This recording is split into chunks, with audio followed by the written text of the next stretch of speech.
Aujourd'hui, à Pointe-Noire, c'est le premier village de l'économie bleue.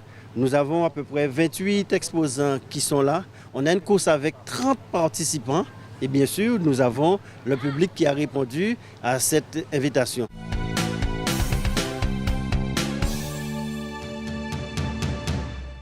Génial, 31 équipages sont engagés pour ce championnat de Guadeloupe. Président, aujourd'hui c'est un grand jour pour la CNBT. Présentez-nous cette manifestation qui se passe actuellement à Pointe-Noire. Mais vous savez que la CNBT s'affiche comme un territoire de haute qualité environnementale. Et dans cette optique, nous voulons mettre en avant notre environnement, notre biodiversité, mais également la mer, le littoral.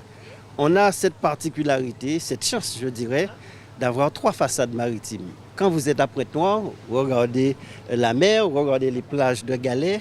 Si vous êtes à Sainte-Rose, c'est différent parce que c'est notre mer, notre type de plage. Et quand vous êtes à Goyave-Petit-Bourg, c'est encore une autre mer, une autre plage. Donc 3 façades maritimes que nous voulons mettre en avant et qui doivent servir de support pour l'économie bleue. Aujourd'hui, à Pointe-Noire, c'est le premier village de l'économie bleue. Nous avons à peu près 28 exposants qui sont là. On a une course avec 30 participants et bien sûr, nous avons le public qui a répondu à cette invitation. Nous voulons associer l'aspect culturel puisqu'il va y avoir donc des artistes plus tard, le sport avec cette compétition et bien sûr l'activité économique avec les différents exposants.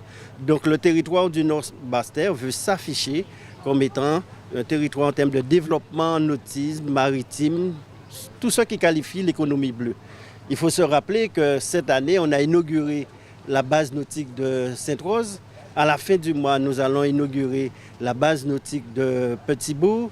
Vous voyez tous les travaux qui se font sur le port de Sainte-Rose, tout l'aménagement du littoral également sur Petit-Bourg. Et aujourd'hui, le village de l'économie bleue, tout ceci pour bien montrer qu'avec ces manifestations, avec ces équipements, le Nord-Basse-Terre s'affiche vraiment comme un territoire de haute qualité environnementale, mais surtout comme un support du développement de toutes les activités maritimes du territoire. C'est une belle manifestation, mais elle est exceptionnelle celle-là, puisque par le passé, on a eu des épreuves de course à voile traditionnelles qui se sont déroulées sur le territoire. Ça fait quand même quelques années déjà. Mais là, il s'agit des championnats de la Guadeloupe de voile traditionnelle sur 2 jours. Et au départ, c'était prévu sur 3 jours, mais compte tenu du fait que nous avons eu 2 jours fériés, si je peux dire entre guillemets, donc ça a permis aux organisateurs de pouvoir faire sur 2 jours. En tout cas, c'est une très belle initiative parce qu'elle rassemble tout le gratin de la voile traditionnelle de la Guadeloupe. Tous les supporters de la voile traditionnelle sont ici aujourd'hui à Pointe-Noire et demain, je pense qu'il y en aura encore davantage.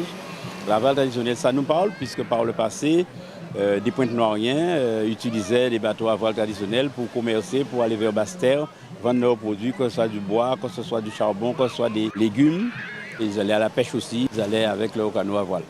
Maintenant, les choses ont évolué, on n'utilise plus hier les canots à voile traditionnels, sauf dans ce cadre-là. C'est une bonne chose, ça participe au développement de l'économie bleue. Et quand on parle d'économie bleue, il faut quand même se dire que ce n'est pas que la pêche qui concerne l'économie bleue, mais c'est la pêche, c'est la plongée, c'est les balades sous-marines, c'est les balades en mer, plus les activités sportives de plein air. Et par conséquent, nous sommes preneurs. Donc sur la plage de Caraïbes où nous nous trouvons aujourd'hui, il y a quelques activités qui se développent, notamment la plongée, notamment la balade sous-marine. Et puis nous pensons qu'il y a également une activité qui se déroule avec un privé sur la planche à voile, sur le kayak, etc.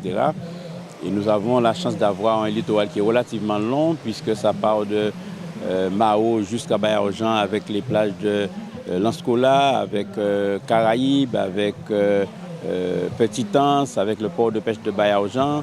Donc nous avons de quoi faire, nous avons de quoi proposer aux visiteurs et aux locaux des activités. Il y a quand même de grands enjeux au niveau de l'économie bleue et notamment sur le territoire de la CNBT. Oui, tout à fait, puisqu'en fait, nous avons 3 belles façades maritimes au sein du Nord-Basse-Terre et c'est tout à fait normal que la CNBT met en lumière, en valeur, toute cette façade maritime pour en fait l'exploiter comme il se doit. Comment ça va se dérouler au niveau de la manifestation?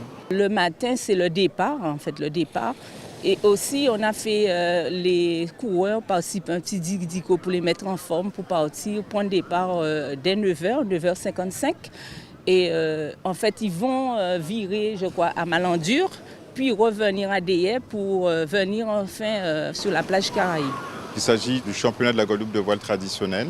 Donc nous, ce que l'on fait habituellement, en fait, on adosse toutes nos compétitions en fait, avec un autre élément sociétal. Donc ici, pour cette année, en fait, on a décidé d'agir dans le champ de l'économie bleue. Donc nous avons remporté un appel à projet dans le cadre des Jeux Olympiques, un appel à projet qui s'appelle Impact 24. Donc notre association est retenue au niveau national et notre action a pour but de faire en sorte que, les gens s'intéressent à la voile traditionnelle, mais aussi s'intéressent au contour, à savoir l'économie bleue.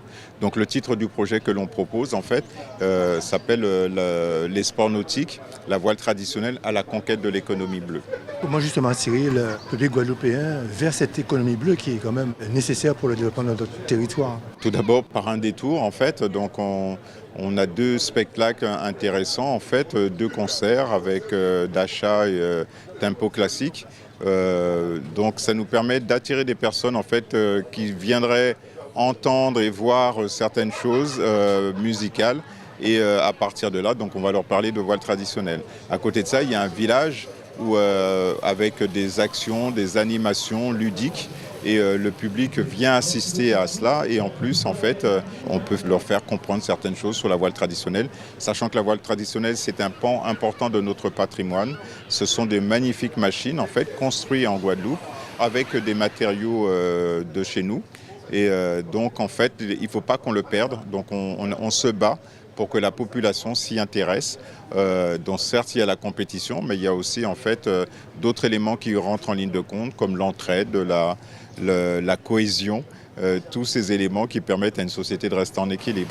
La CNBT prend toute sa place au niveau de l'économie bleue, puisque compte tenu de cette belle façade maritime où on retrouve le cul-de-sac marin, plus au nord Basse-Terre, à Sainte-Rose, et plus dans la Caraïbe, la façade maritime qui mérite d'être exploitée. C'est vrai qu'apprenant, on a de nombreux pêcheurs de voile traditionnelle, de canaux, en fait, qui en fait pêchent tant bien que mal. Mais j'ai cru comprendre que là maintenant, en ce moment, la mer en fait ne produit pas autant de poissons qu'auparavant et qu'il y a une souffrance au niveau de la pêche. Donc alors on veut quand même au travers de la CNBT accompagner les marins pêcheurs puisqu'on a un nouveau dispositif, le GALPA, qui est en collaboration avec la région sur les subventions européennes, le FERMPA, le Fonds européen pour le métier d'aquaculture et de la pêche. Nous, on est très satisfaits que la CNBT nous soutienne en fait, dans le cadre d'une manifestation sportive qui nous est chère, la voile traditionnelle. Ça, c'est une très belle chose. Ensuite, en fait, ça va au-delà de la voile traditionnelle puisque la CNBT contribue fortement.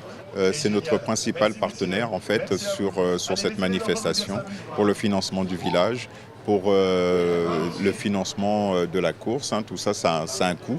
Et être adossé à un partenaire en fait, fiable et qui démontre en fait, une réelle efficacité, tant dans la conceptualisation du projet que dans son pilotage. Donc nous, ça nous facilite hautement les choses. Sur le stand de Pointe-Noire, on est sur l'économie bleue.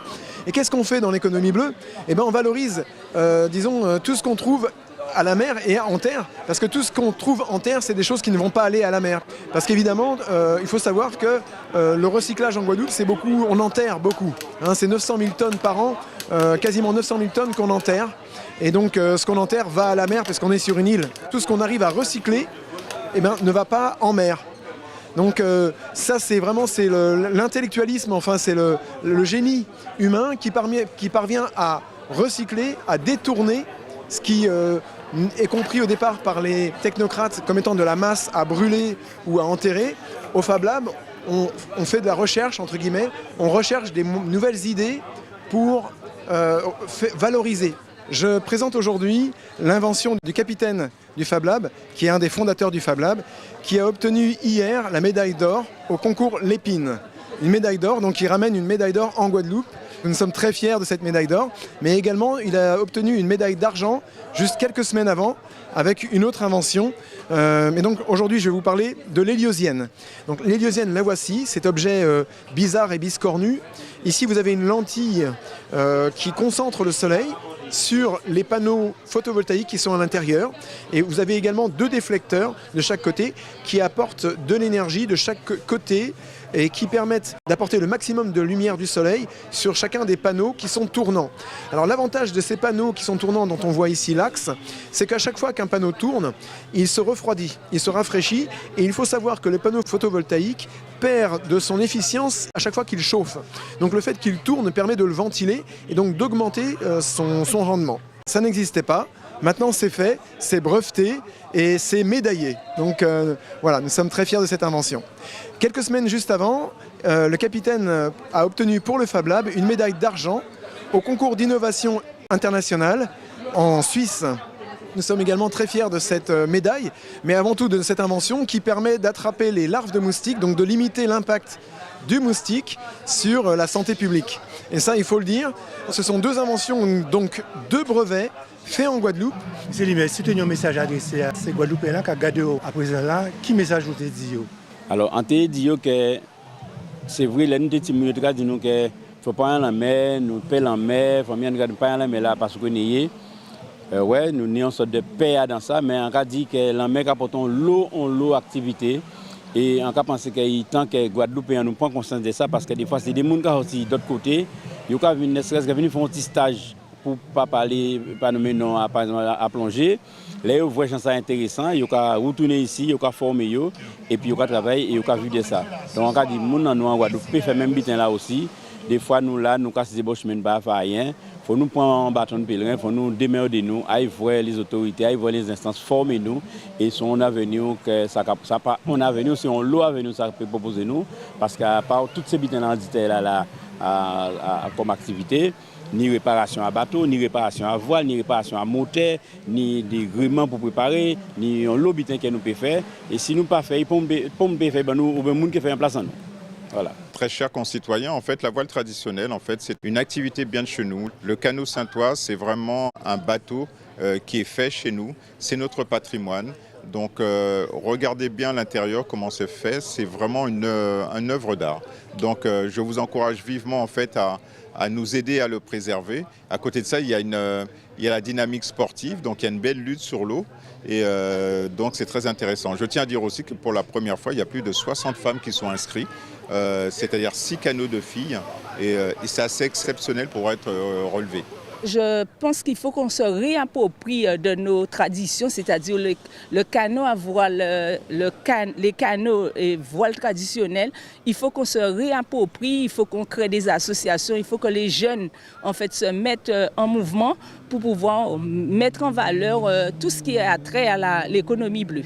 C'est toutes les activités liées autour de la mer. Il ne s'agit pas simplement de l'utilisation de l'eau, mais aussi concernant la plage, concernant les activités artisanales qui peuvent se faire autour. Et tout cela doit être un support pour du développement économique. C'est en ce sens que, nous l'avons dit, il y a un dispositif, GALPA, qui permet de financer les porteurs de projets. Je profite pour lancer un appel.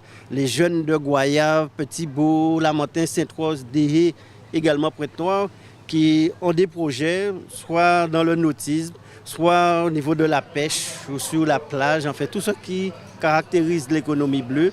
Nous avons un dispositif qui peut les accompagner jusqu'à 80% de leurs projets. Donc n'hésitez pas, venez au niveau donc, du siège de la CNBT en rencontrant les techniciens qui pourront donc les accompagner. Nous sommes dans cette dynamique. Nous allons également mettre en place donc, des chantiers d'insertion. Vous savez, il n'y a pas très longtemps, il y a eu, je crois, des haies où 2 jeunes Guadeloupéens se sont noyés. Je ne sais pas si vous vous rappelez. Eh bien, nous mettons en place un chantier d'insertion avec des maîtres nageurs sur toutes les plages du Nord-Bastère. Parce que si nous voulons qu'il puisse y avoir cette activité, il faut aussi que tout puisse se faire en toute sécurité. Toujours dans cet état d'esprit, penser Guadeloupe, agir Guadeloupe? Oui, tout à fait, puisque tout cela c'est basé sur le potentiel du territoire. Donc je le dis, penser Guadeloupe, c'est-à-dire il y a un potentiel, il y a des opportunités, agir, c'est mettre en place les équipements, c'est mettre en place les manifestations. Donc penser Guadeloupe, agir Guadeloupe.